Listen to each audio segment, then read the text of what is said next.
This episode of the Helping Healing Humor podcast is brought to you by Healing Hands International. I would like for you to think for a moment about how many times you have used water today. You probably brushed your teeth, took a shower, washed your hands, cooked, made coffee, washed your clothes, and even flushed the toilet a few times. How far did you have to walk for it? Across the bedroom? To the other side of the house? Did you know that every day millions of people all over the world get up and walk several miles to search for water? Not to mention that more times than not, the water that they do find is dirty and causes them to get sick. For the past 20 years, churches and individuals have been partnering with Healing Hands International to bring an end to the water crisis by drilling water wells and distributing water filtration systems. HHI empowers Christians to live out their calling to do good to all by providing local opportunities to make a global difference. If you want to be a part of this effort, you can get involved by coordinating a Walk for Water event. Walk for Water is a simple concept. If you want to host a walk, all you need to do is 3 things.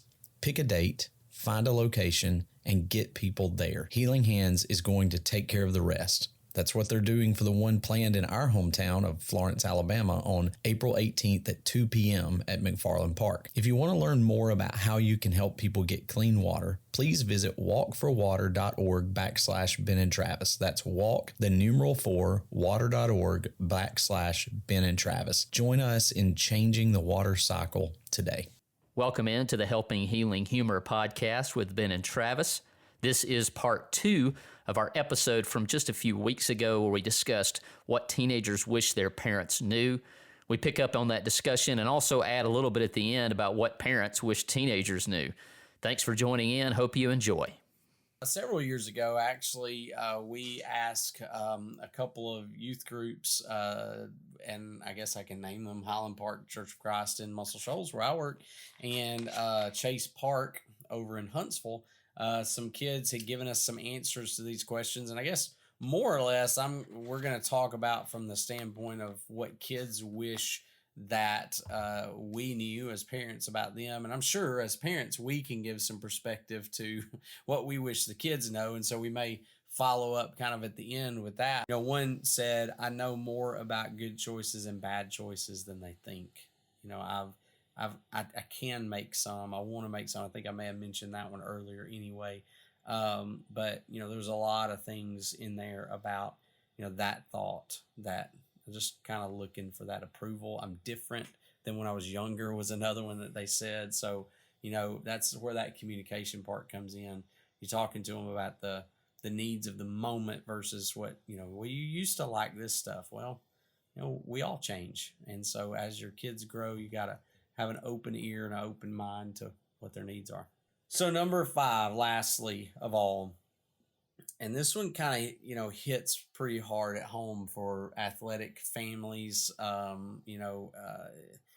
need your example is the last one. And that comes from this one statement that was made. And it said, "I like sports, but I love God more. And I wish they did too." Man, that one hit me. It hit me back then. It still hits me today. Like, what are we saying is most important? What is it that we are projecting out there that's most important? The places that we go and the places that we don't. The things that we focus on and the things that we don't. What are we telling our kids? Because we say, I think most people out there say things like, you know, we put God first. God's first in our family. But is he? You know, with things like that, it makes you wonder, like, are we really projecting him as first? Is he first in those things? And our kids, that their opinions matter. I wish, you know, at times that my kids had played other things and more things, but we've pretty much been of the opinion is if you start something, you're going to finish it. But if you decide you don't want to play it, then that's your choice. I'm not going to make you play a sport you don't want to play. I know other parents are different about that, and that's okay. But what are you telling them is the most important thing? And I think we all have to kind of think about that our example is what they're going to follow. Another one said being a Christian and a good friend is hard sometimes. let's teach our kids how to be a Christian and a good friend, that it doesn't have to be two separate things, but that those things go hand in hand with what we do. And, we live in a world that wants to separate those two things so desperately. They want to make God only relative in certain places, or relevant in certain areas of life, and he needs to kind of stay there. And so that doesn't help on the being a Christian and a good friend. And they just need us to model things for them, and in that aspect, I certainly could be better. I do have some tremendous friends who are Christians and keep me, help me in my relationship with God. And I've been blessed by that. But am I modeling to them what a good friend is, who loves the Lord? Now, I'm hoping that that's something that can be seen, pretty openly, that being a good friend and a Christian should go hand in hand. Yeah, I think, last kind of thoughts on this is that they just need us to be present. So many times, and you've probably heard those commercials, about foster parents, or, those who are kind of volunteering for that, is you don't have to be a perfect parent, because none of us are, but just being present makes the difference. Do your kids know that they can come to you and talk to you? Do your kids know that they can share with you their struggles? Because if they're not sharing them with you, who are they sharing them with? Who are they talking to about them? If you don't think they're comfortable talking to you, or you're not comfortable talking to them about certain topics, find some mentors or some people that they can talk to. Find some people at your church that maybe, if your kids are into hunting, or your kids are into fishing, or your kids are into golf, or, whatever it may be that they're into, find some people and say, hey, will you kind of come along and mentor my kid? Will you take them golfing and talk to them? Will you come watch them play, and then maybe take them out for a milkshake afterwards, and just see if, maybe they'll share some things with you that they don't share with me. Obviously in hardcore scenarios, difficult times, counseling or whatever else may be important, getting them to the youth minister, whoever that may be. But, having trusted people who, can talk to them, but be present enough to know those things, to know what they need, to see those needs, and to try to meet them. Titus 3:14 applies in a lot of different places. My people must learn to engage in good deeds to meet pressing needs, so that they will not be unfruitful.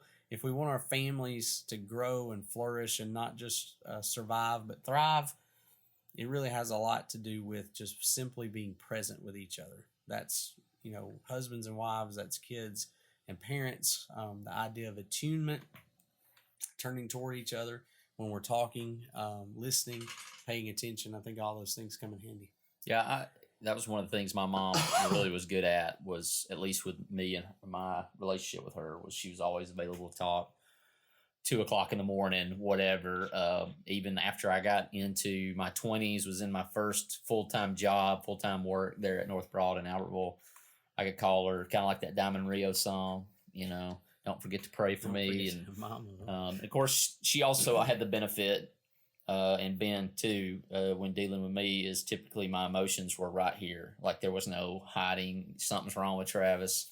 And so it's just best to go ahead and beat it out of me. And typically I was willing to share. But yeah, I mean, that they know that anytime, night or day, that they can come to you, the door's open, is such a huge deal. And I think that sometimes, and I'm holding up my phone for those of you that are listening, even with my wife, I've got my phone up, and I've shared the story about, I'm on this, just wait just a second. And, it's kind of like, if I wait for you to put your phone down, I'll be waiting a long time, We're the same way.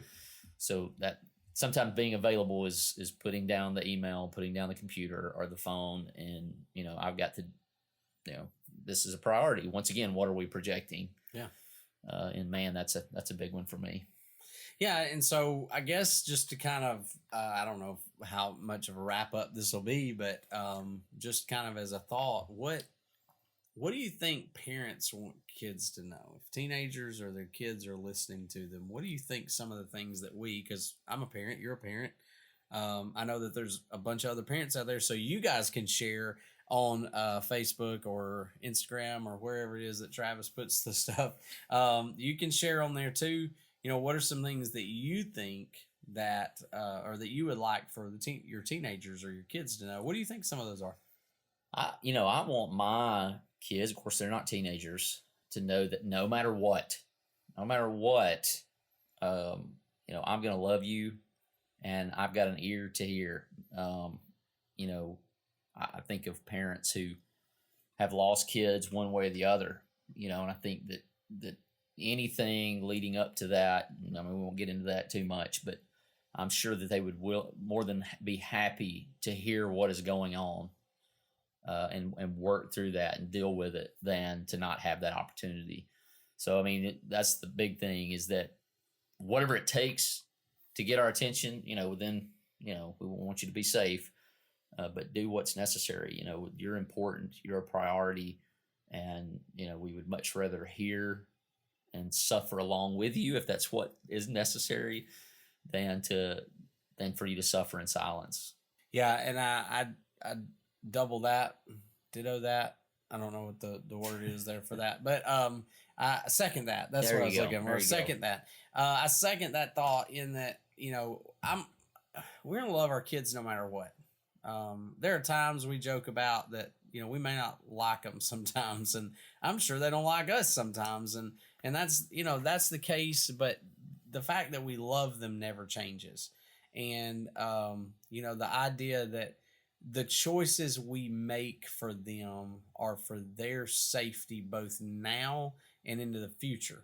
So sometimes, like a little kid doesn't understand why you won't let them stick their finger in a socket. That's where I want to put my finger. But we know better. We know where that takes you. And so sometimes there's things that we know through experience that we want you guys to just trust us on. I know that I've heard for years that the dumbest thing parents say is the idea of, because I said so. This is the reason I want you to do it, because I said so. I know that sounds like a lame excuse, but God kind of gave that to Job, didn't he? Yeah. Like, Job, I just know more right now. Sometimes there's not time to explain things. That's right. And you need to just what it is. Trust us on this, and then maybe there'll be time later where you can understand. And so maybe we can talk about it later, but in the moment, we're asking you just to trust us. And then, we can come back and go, here's the reasons why. Or maybe when you're older, we can explain those reasons why. But I think for when we say that, and when it's frustrating that we say it, just know that there may be some wisdom behind it that we either don't think you're ready to hear all of yet, but we will share it with you, at least as much as we can. Or if it's not, that it's just that, in that moment, we need you to just trust it right then. I think on the backside of that, and it's the same thing, husbands are to love their wives, wives are to respect their husbands. And that goes a long way. If you want more freedom and you want respect towards what you want and the things that you want to do, man, if you respect your parents, that goes a long way. But if there's this constant yin, especially in front of other people, if we just say, hey, we need you to trust us on this, we need your respect. If you show that respect and you do it and you hop to it and you do what you're told to do, then that's one of the quickest ways to get a little more freedom next time, a little more leeway, and so just, I guess I'm giving that from life experience. Yeah. Like I said, I don't have teenagers at home. I do teach a lot of teenagers. I coach teenagers, and so many situations with them would have been so much better had they just shown a little bit more respect.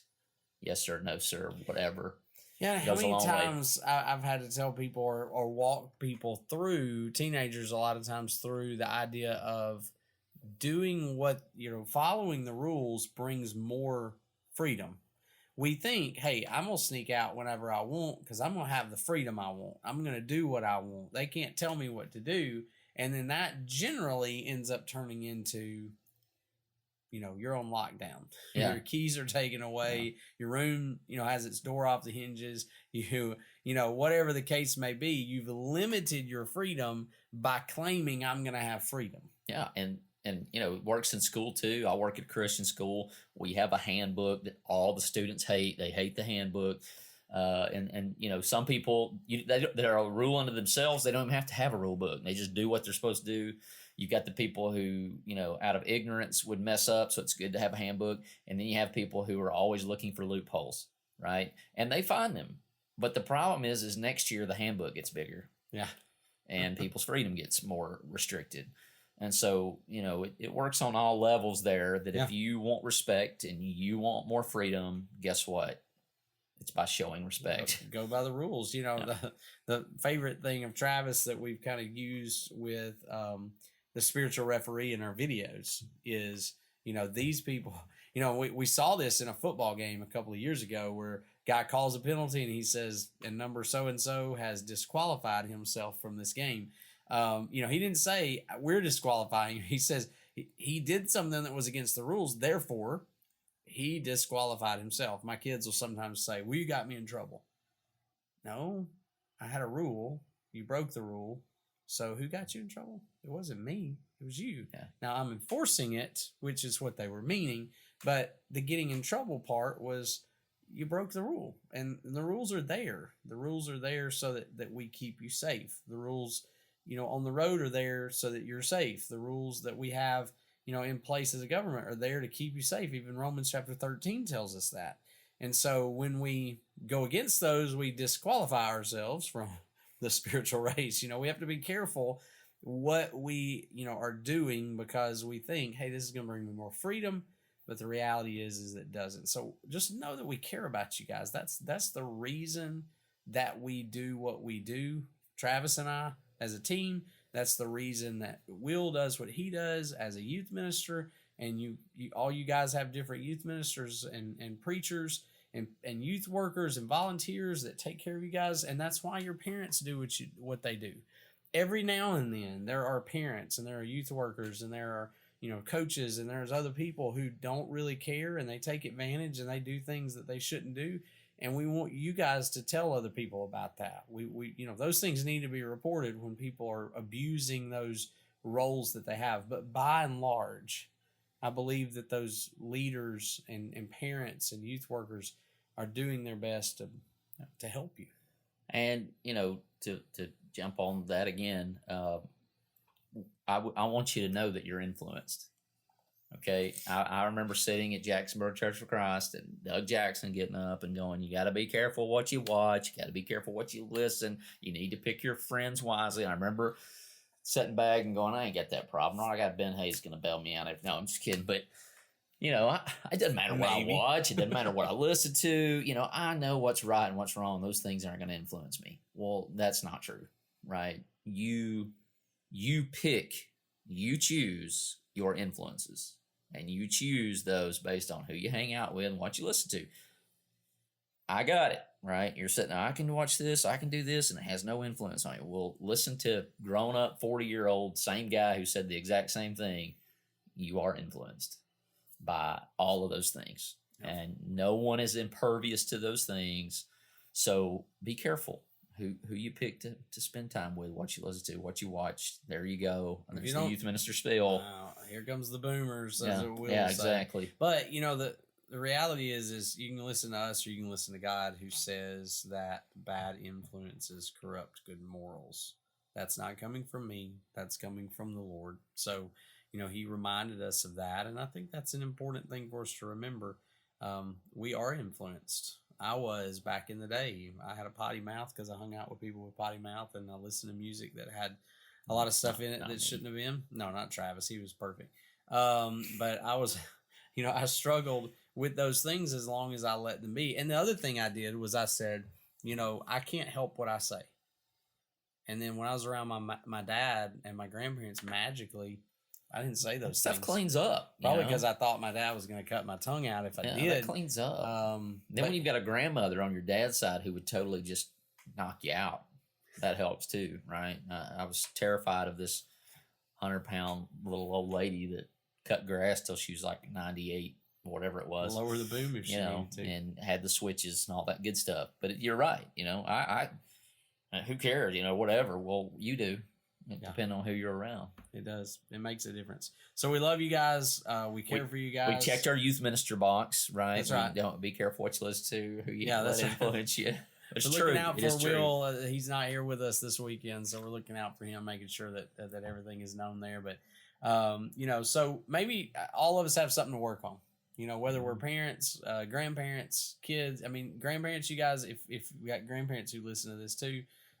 You guys serve a vital role there too, because a lot of kids will come talk to you. Your grandkids come talk to you when they won't talk to their parents.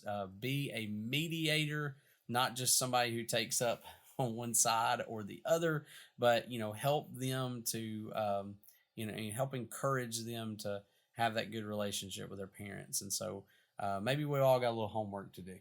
Oh, I believe so. We always got stuff we can be better at. Well, thanks for joining us. We love you guys, and we appreciate you listening to us and all the good feedback that you give us. And we just hope that we continue to be able to do this and encourage people around us. We talk a lot about the importance of mental and emotional health on the podcast. But what if you're concerned about the emotional health of a child? Sometimes after a major change, a child may begin to struggle emotionally or socially. You can tell that they are struggling because they might begin to behave badly or have extreme feelings of worry or sadness. They might even engage in destructive behaviors or regress in their normal development.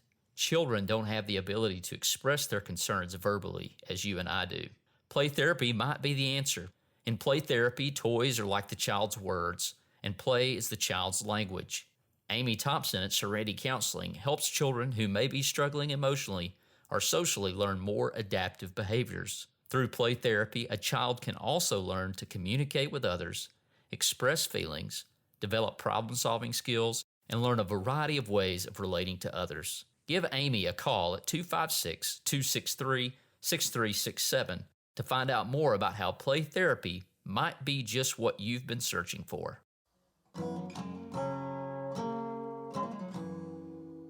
Registration for Titus Camp is now open at hcu.edu. Titus stands for Teens in Training for Useful Service. Titus is a leadership training camp that promotes public speaking, Christian service, and is hosted on the campus of Heritage Christian University. Titus provides a speaking assignment to every single camper at local churches in the Shoals area. Join me at this year's session, July 11th through the 18th. Be sure to register today for only $25 by clicking the link in our description.